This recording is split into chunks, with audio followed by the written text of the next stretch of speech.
Good morning students. प्रज्ञा विद्यालय की तरफ से ऑनलाइन क्लासेस में आपका स्वागत है। आज हम 8th क्लास में सामाजिक एवं राजनीतिक जीवन में लेसन सेकंड धर्मनिरपेक्षता की समझ वो करेंगे। लेक्चर नंबर है वो हमारा रहेगा 21। पिछले लेक्चर में भी हमने इसी लेसन को डिस्कस किया था। पिछले लेक्चर में हमने किया था कि एक लोकतांत्रिक राज्य अपने उद्देश्यों को साकार करने के लिए किन किन बातों का ख्याल रखेगा। उसके साथ साथ धार्मिक वर्चस्व को रोकने के लिए भारतीय संविधान में कौन कौन से तरीके हैं। तो कौन कौन से तरीके थे पिछले लेक्चर में हमने किया था कि धर्म को राज्य से अलग रखना। पहला तरीका क्या है? धर्म को राज्य से अलग रखना। और दूसरा तरीका क्या है? हस्तक्षेप की नीति। आज है कि धार्मिक वर्चस्व को रोकने के लिए भारतीय संविधान का तीसरा तरीका हस्तक्षेप का तरीका है। यानी कि पहला क्या था? धर्म को राज्य से अलग रखना, दूसरा हस्तक्षेप की नीति और तीसरा है हस्तक्षेप का तरीका। धार्मिक वर्चस्व यानी कि धर्म के नाम पे जो दबदबा है, एक धर्म के लोग हैं दूसरे धर्म के लोगों को दबाते हैं, बहुसंख्यक अल्पसंख्यकों को दबाते हैं। इस तरह का जो ये दबदबा है, वर्चस्व है, इसको रोकने के लिए भारतीय संविधान का जो तीसरा तरीका है वो है हस्तक्षेप का तरीका। कि अगर किसी भी तरह का जो दबदबा है, किसी भी तरह का वर्चस्व है, उसको अगर खत्म करना है तो राज्य को हस्तक्षेप करना ही होगा। यानी कि वैसे धर्म को राज्य से अलग रखा गया है, लेकिन फिर भी भारतीय संविधान में जो हस्तक्षेप की नीति है उसको भी अपनाया गया है। जैसे छुआछूत की प्रथा में हमने देखा कि एक ही धर्म के लोग अन्य सदस्यों को दबाते हैं। धर्म के नाम पर भेदभाव को रोकने के लिए भारतीय संविधान ने पाबंदी लगाई है कि धर्म के नाम पर किसी भी तरह का कोई भेदभाव है वो नहीं होना चाहिए। राज्य धर्म के नाम पर भेदभाव करने वाली प्रथा को बढ़ावा देने वाले तत्वों को खत्म करने के लिए धर्म में हस्तक्षेप कर रहा है। कि धर्म के नाम पर जो भेदभाव करते हैं उनको खत्म करने के लिए राज्य हस्तक्षेप भी करता है। इनकी वैसे धर्म है राज्य से अलग है, धर्म को राज्य से अलग रखा गया है, लेकिन उसके बाद भी अगर इस तरह की कोई प्रथा है जो धर्म के नाम पर भेदभाव करती है तो उसको अलग उसको खत्म करने के लिए राज्य है वो हस्तक्षेप कर रहा है। माँ बाप की संपत्ति में बराबर का हिस्सा प्राप्त करने के लिए राज्य को समुदायों के धर्म पे आधारित निजी कानूनों में भी हस्तक्षेप करना पड़ता है। यानी कि भेदभाव को खत्म करने के लिए तो राज्य हस्तक्षेप करता ही है, उसके साथ साथ जो माँ बाप की संपत्ति है उसमें भी बराबर का हिस्सा प्राप्त करने के लिए समुदायों के धर्म पे आधारित जो निजी कानून है उनमें भी राज्य हस्तक्षेप करता है। भारतीय संविधान धार्मिक समुदायों को स्कूल व कॉलेज खोलने का अधिकार देता है। कि भारतीय संविधान जो धार्मिक समुदाय जैसे हिंदू, मुस्लिम, सिख, ईसाई सबको स्कूल और कॉलेज खोलने का अधिकार देता है। उसके बाद है भारतीय धर्मनिरपेक्षता दूसरे देशों की धर्मनिरपेक्षता से किस प्रकार अलग है। कि भारत की जो धर्मनिरपेक्षता है, जो दूसरे लोकतांत्रिक देश हैं जैसे अमेरिका और ये, तो इनसे किस प्रकार अलग है भारत की धर्मनिरपेक्षता। देखिए, अमेरिकी संविधान में ऐसे कानून बनाने से रोक दिया गया है जो धार्मिक संस्थानों का पक्ष लेते हैं। कि जो अमेरिका का संविधान है उसमें ऐसे कानून बनाने पर रोक लगाई गई है जो धर्म के आधार पर किसी संस्थान का पक्ष लेते हैं, ये इस धर्म का है, या धार्मिक स्वतंत्रता को रोकते हैं। अगर कोई कानून धार्मिक स्वतंत्रता को रोकता है या धर्म के आधार पर किसी संस्थान का पक्ष लेता है तो इस पे अमेरिकी संविधान ने रोक लगा दी है। वहाँ विधायिका किसी भी धर्म को राजकीय घोषित नहीं कर सकती, किसी भी धर्म को राजकीय घोषित नहीं कर सकती, सब धर्म है वो समान है। संयुक्त राज्य अमेरिका में राज्य और धर्म के पृथक्करण का मतलब है राज्य और धर्म के पृथक्करण का अर्थ होता है अलग रखना। कि राज्य और धर्म दोनों अलग अलग हैं, इसका मतलब है कि राज्य और धर्म दोनों ही एक दूसरे के मामले में किसी तरह का दखल है वो नहीं दे सकते। यानी कि संयुक्त राज्य अमेरिका में राज्य और धर्म के पृथक्करण का मतलब है कि राज्य और धर्म दोनों ही एक दूसरे के मामले में दखल नहीं देंगे।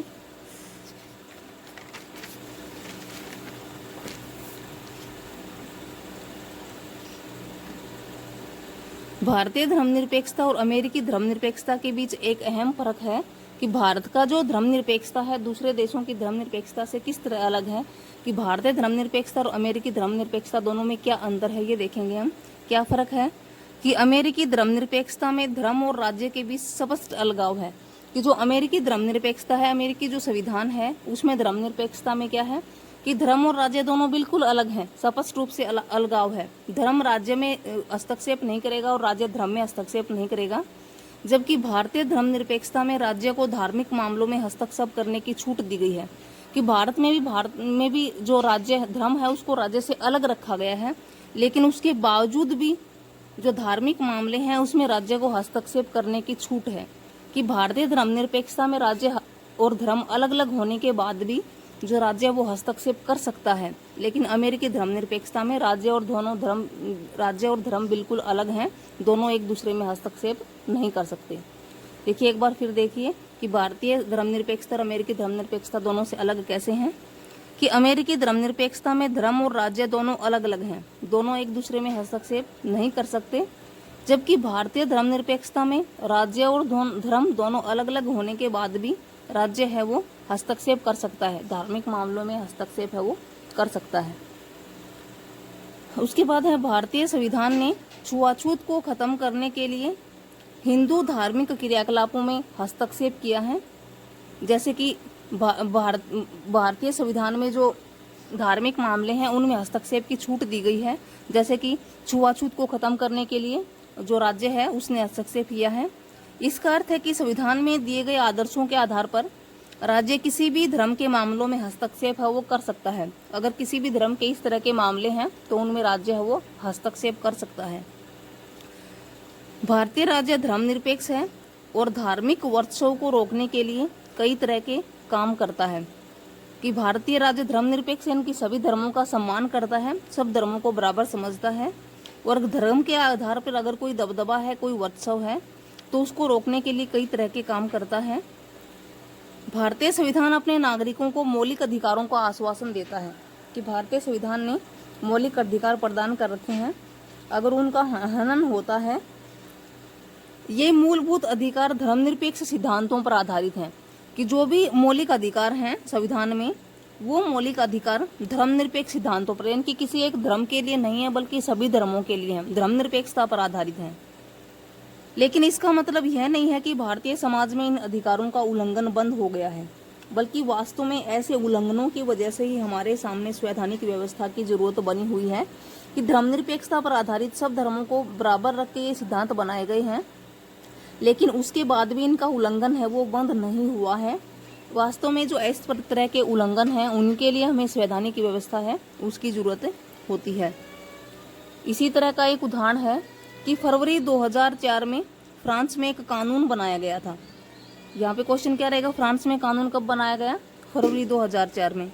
इस कानून में प्रावधान किया गया कि कोई भी विद्यार्थी व्यक्ति इस्लामी बुर्का, कि फरवरी 2004 का कानून क्या था फ्रांस में, कि कोई भी विद्यार्थी है या व्यक्ति है इस्लामी बुर्का, यहूदी टोपी या फिर बड़े बड़े ईसाई क्रॉस जैसे धार्मिक एवं राजनीतिक चिन्हों को धारण करके स्कूल में नहीं आएगा। यानी कि क्या पाबंदी लगाएगी कि कोई भी इस्लामी बुर्का, यहूदी टोपी और क्रॉस जैसे कोई भी धार्मिक चिन्ह धारण करके स्कूल में नहीं आएगा। इनकी धर्म के नाम पर कोई ऐसी टोपी या कोई भी धार्मिक चिन्ह धारण करके स्कूल नहीं आएगा। फ्रांस में रहने वाले आप्रवासियों ने इस कानून का काफ़ी विरोध किया। फ्रांस में आप्रवासी क्या होते हैं? जो दूसरे देशों से जाके बस जाते हैं, जैसे बाहर से जाके फ्रांस में बस गए थे। वे कहाँ से बसे थे? अल्जीरिया, ट्यूनीशिया और मोरक्को से। ये आप्रवासी अल्जीरिया, ट्यूनीशिया और मोरक्को से जाके कहाँ बस गए थे? फ्रांस में। तो इसलिए क्या हो गई ये आप्रवासी। कि फ्रांस में रहने वाले आप्रवासियों ने इस कानून का काफ़ी विरोध किया। वे मुख्यतः अल्जीरिया, ट्यूनीशिया और मोरक्को आदि देशों से आए थे। अल्जीरिया, ट्यूनीशिया और मोरक्को अफ्रीका महाद्वीप के देश हैं जो पहले फ्रांस के उपनिवेश थे। ये तीनों ही पहले फ्रांस के उपनिवेश, यानी कि फ्रांस ने इनको गुलाम बना रखा था। 1960 के दशक में फ्रांस में मजदूरों की कमी हो गई थी। उस समय इन आप्रवासियों को फ्रांस में आकर काम करने के लिए वीजा यानी प्रवेश पत्र दिया गया था। जब 1960 में फ्रांस में मजदूरों की कमी हो गई थी तो अल्जीरिया, ट्यूनीशिया, मोरक्को से ये लोग हैं फ्रांस में जाके बस गए थे मजदूरी के लिए। इनको वीजा प्रवेश पत्र दे दिया गया था। इन आप्रवासियों की बेटियां स्कूल में अक्सर सिर पर रुमाल बांध कर जाती थी, लेकिन नए कानून के लागू होने के बाद उन्हें सिर पर रुमाल रखने के कारण स्कूल से निकाल दिया गया था। यानी कि धर्म के आधार पे किसी भी तरह की कोई टोपी या कोई धार्मिक चिन्ह है वो धारण नहीं करना था। ये फरवरी 2004 में फ्रांस का कानून था। Thank you students. आज हमने क्या किया कि धार्मिक वर्षों को रोकने के लिए भारतीय संविधान का तीसरा तरीका कौन सा था? हस्तक्षेप का तरीका। उसी के साथ साथ भारतीय धर्मनिरपेक्षता और जो दूसरे देशों की धर्मनिरपेक्षता जैसे अमेरिकी धर्मनिरपेक्षता, दोनों में क्या फर्क है। इसी के साथ साथ फरवरी 2004 में फ्रांस में जो कानून बनाया गया था वो क्या प्रावधान था, उसका क्या था। इसी के साथ ही जो आपका होमवर्क है, जो आपको फेयर नोटबुक में राइट एंड लर्न करना है, जैसे एक जो शब्द संकलन रहा है हस्तक्षेप, कि हस्तक्षेप की नीति अपनाई या भारतीय संविधान को हस्तक्षेप का अधिकार था, बार बार आया है। हस्तक्षेप का क्या अर्थ है कि इसका अर्थ है कि संविधान के सिद्धांतों के अनुरूप किसी भी मामले को प्रभावित करने के लिए राज्य की ओर से होने वाला प्रयास। यानी कि राज्य अगर किसी भी मामले को प्रभावित करता है, राज्य की प्रभावित करने का प्रयास करता है या प्रभावित करता है, तो उसे हम क्या कहेंगे? हस्तक्षेप। जैसे कोई भी संवैधानिक मामला है या कोई भी सिद्धांत है, उसको प्रभावित करने के लिए राज्य अपनी ओर से प्रयास करता है, तो उसे क्या कहेंगे? हस्तक्षेप। उसके बाद है भारतीय धर्मनिरपेक्षता अमेरिकी धर्मनिरपेक्षता से किस प्रकार अलग है, कि भारत की धर्मनिरपेक्षता अमेरिकी धर्मनिरपेक्षता से किस प्रकार अलग है। इस क्वेश्चन का आंसर आपका क्या रहेगा? ये है, ये रहेगा आपका यहाँ से यहाँ तक। क्या आएगा इसमें कि भारतीय धर्मनिरपेक्षता अमेरिकी धर्मनिरपेक्षता के बीच अहम फर्क है। अमेरिकी धर्मनिरपेक्षता में धर्म और राज्य के बीच में स्पष्ट अलगाव है, दोनों बिल्कुल अलग अलग हैं। जबकि भारतीय धर्मनिरपेक्षता में राज्य है वो धार्मिक मामलों में हस्तक्षेप कर सकता है या धार्मिक मामलों में हस्तक्षेप करने की छूट है वो दी गई है। ये आंसर है आपका रहेगा इस क्वेश्चन का। उसके बाद है फरवरी 2004 में फ्रांस में बनाए गए कानून की व्याख्या कीजिए, कि फ्रांस में फरवरी 2004 में क्या कानून है वो बनाया गया था। इसका जो आंसर है वो क्या रहेगा? ये है यहाँ से कि फरवरी 2004 में फ्रांस में कानून बनाया गया था कि इस कानून में प्रावधान है कि कोई भी विद्यार्थी व्यक्ति इस्लामी बुर्का, यहूदी टोपी या बड़े बड़े क्रॉस जैसे धार्मिक एवं राजनीतिक चिन्हों को धारण करके स्कूल में नहीं आएगा। फ्रांस में रहने वाले आप्रवासियों ने भी इस कानून का विरोध किया था। और ये आप्रवासी कहाँ से आए थे? अल्जीरिया, ट्यूनीशिया, मोरक्को से आए थे। और ये तीनों ही क्या थे? फ्रांस के उपनिवेश थे। 1960 के दशक में फ्रांस में मजदूरों की कमी हो गई थी। उस समय आप्रवासियों को फ्रांस में आकर काम करने के लिए वीजा मिल गया था। इन आप्रवासियों की बेटियां स्कूल में अक्सर रुमाल बांधकर जाती थी, लेकिन नए कानून के लागू होने के बाद उन्हें सिर पर रुमाल रखने के कारण निकाल दिया गया था। लॉन्ग क्वेश्चन है ये आपका, यहाँ तक रहेगा। उसके बाद नेक्स्ट क्वेश्चन है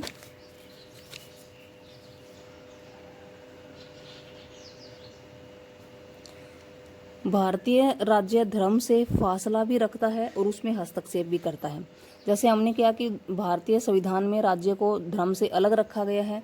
उसके बाद हमने ये किया कि भारतीय राज्यों को हस्तक्षेप का भी अधिकार है, कि भारतीय राज्य धर्म से फासला भी रखता है, दोनों अलग अलग भी हैं, और उसमें हस्तक्षेप भी करता है। इस विचार पर चर्चा कीजिए।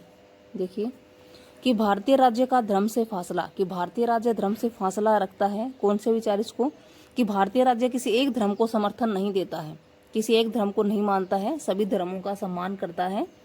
फिर है भारत में किसी भी सरकारी संस्थान में किसी भी खास धर्म को प्रोत्साहन देने या उसका प्रदर्शन करने की छूट नहीं है।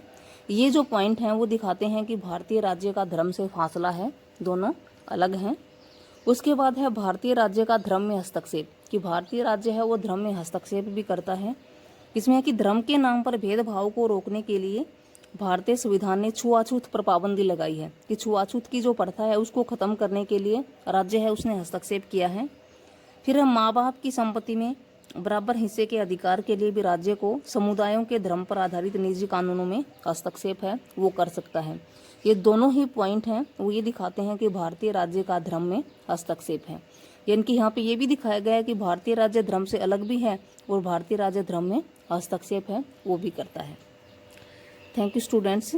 ये तीनों ही क्वेश्चंस और एक जो शब्द संकलन है वो ये आपको अपनी फेयर नोटबुक में राइट एंड लर्न करने।